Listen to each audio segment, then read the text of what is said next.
in conversation with composer Amelia Warner very, very shortly, all about her brand new score to the film Mr. Malcolm's List. But before we hear from Amelia, this is track 1, Overture, music from her score to Mr. Malcolm's List.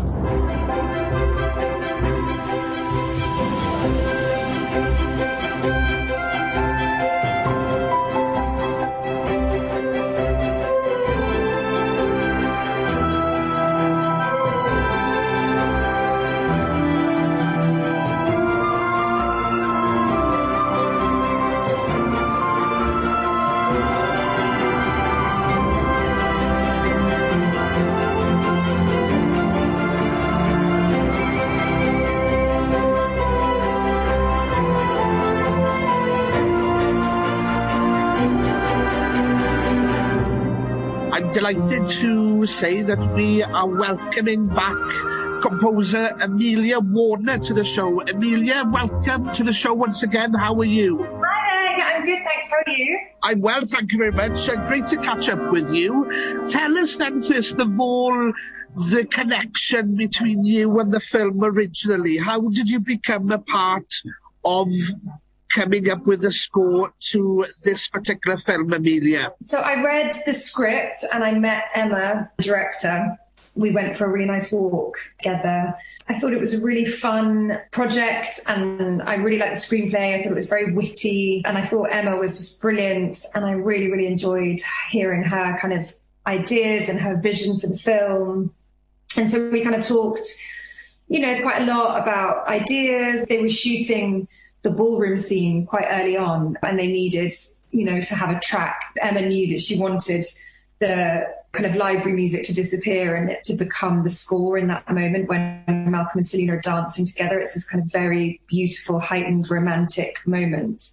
And so I wrote a piece for that scene before they started shooting it. So it was kind of a nice in really for the job because I felt like by the time I actually came to score it, I suppose I'd written, one of the biggest pieces, the kind of romance theme. And, I had been back and forth in touch with Emma throughout the whole shoot. And I know they'd used the music quite a lot during the shoot. So it was nice. I felt like the music was quite bedded in early on. I'm always curious when a composer meets a director for the first time to talk about the score.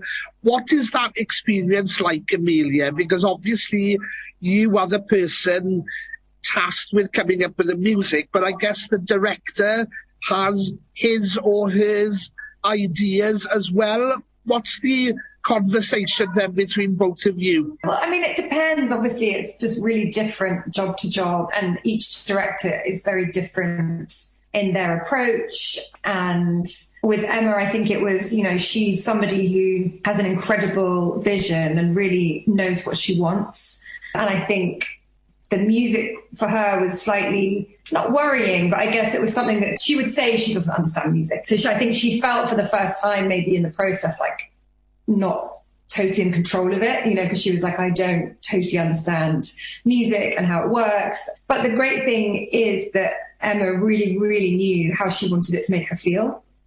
So I think that having that as the guide was brilliant because, her responses were really strong. And when it was right, she absolutely knew and she would feel it. And so I suppose those early conversations were trying to really understand what it was that Emma wanted the music to make you feel and why the music was there and what is it trying to emote at this moment. And then the actual nuts and bolts of what instrumentation to use. And that was all much more, I guess, down to me to kind of put that together. But the emotion was really the thing. You referenced in your first answer the fact that you came up with a piece of music when they were actually about to film a scene.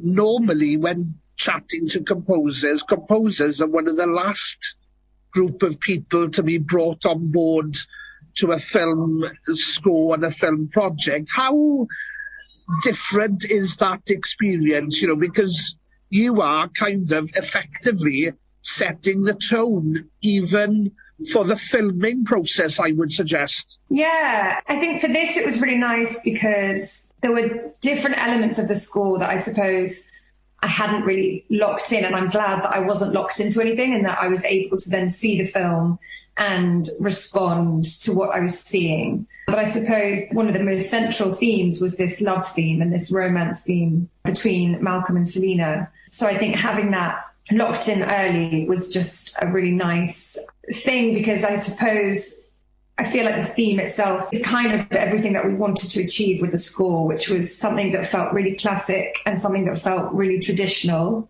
but then also something that had a slightly more modern, contemporary feel to it as well, you know? So I think, and that was the balance I was always trying to find in this film, was to do something that would kind of sell the whole world of it and would be like, you know, this is a really traditional Regency period drama, but then it just had to have something about it that felt more modern. I think that the love theme does that. It was nice, you know, to have that established quite early on, I think, for both me and Emma. In terms of the instrumentation then, Amelia, having listened to the score, it does feel as if you've kind of used some modern instruments and modern sounds within this sort of period Regency feeling. Would that be fair to say? And if it is correct, give us a sense then of the instruments, the sounds that you've added on, shall we say, to give that modern feel. I mean, I actually kind of didn't use anything that wouldn't have been in that period, but I suppose I used some, I guess, effects, or, you know, I did lots of harmonics and kind of layered up different kind of shimmering harmonics. I wanted them to feel like they were sparkling. So these kind of sparkly harmonics layered on top of each other, and then also lots of trills. So I used lots and lots of flute trills and clarinet trills and piccolo trills, and kind of, again, used them as these little like fizzy layers within the score to just give it like a fizz and a frilliness, I suppose. And then I guess the actual just structure of the chord progressions and the melodies would be more modern and more contemporary, but then using quite traditional instrumentation. We used marimba a little bit, and we used a couple of, I guess, more unusual instruments, but on the whole, it was a quite traditional kind of lineup. But I suppose I just tried to use the instruments in a more interesting way. Probably feels a bit more contemporary, and like the melodies probably feel a bit more contemporary. You mentioned the fact that you didn't want to stray outside of the sound of the music, etc., compared to the time period. How important is that? Does that give it some sort of authority or gravitas when the film is actually showing on the big screen? You know, does the music have to match the time period, the time in history, as it were? I don't think it has to. I think it's really up to the director and the filmmakers what their vision is and what they want. And I mean, I think that there's always some artistic license, you know, and I think that I wouldn't want to be necessarily really held back by going, oh, well, actually, you know, that style of music didn't come until the 19th century. And there's always going to be people who are really hot on that stuff and really care about that stuff. But I think it's much more important that you're somehow encapsulating the atmosphere of the film you're making, you know, and that film that you're making exists in its own kind of time, I always think. So, for instance, when I read the script, I did kind of think, oh, is this going to be a kind of Marie Antoinette? Like, are there going to be pop songs in here? Are there going to be needle drops in here? And I mean, Emma was really felt very strongly that she didn't want that. And she wanted the music to really ground it and to really bed it into this time and this place and this world, and to give it a real grandeur and a real sweep. And she didn't want to kind of do anything too experimental. That was Emma's preference. And of course, I'm going to, you know, do what she's asking for. But, you know, there are other examples, I think, where period films have had a much more modern music and it works really well. So I think it really just depends on the job and what everybody's comfortable with. When I did Mary Shelley a few years ago, I used lots of synthesizer. and lots of kind of electric elements, you know, and I think that worked and it was fine, even though it was a period film, but maybe it was a bit more experimental. I don't know. I mean, I think it really just depends. I don't think there are like cut rules for these things. I think it just depends.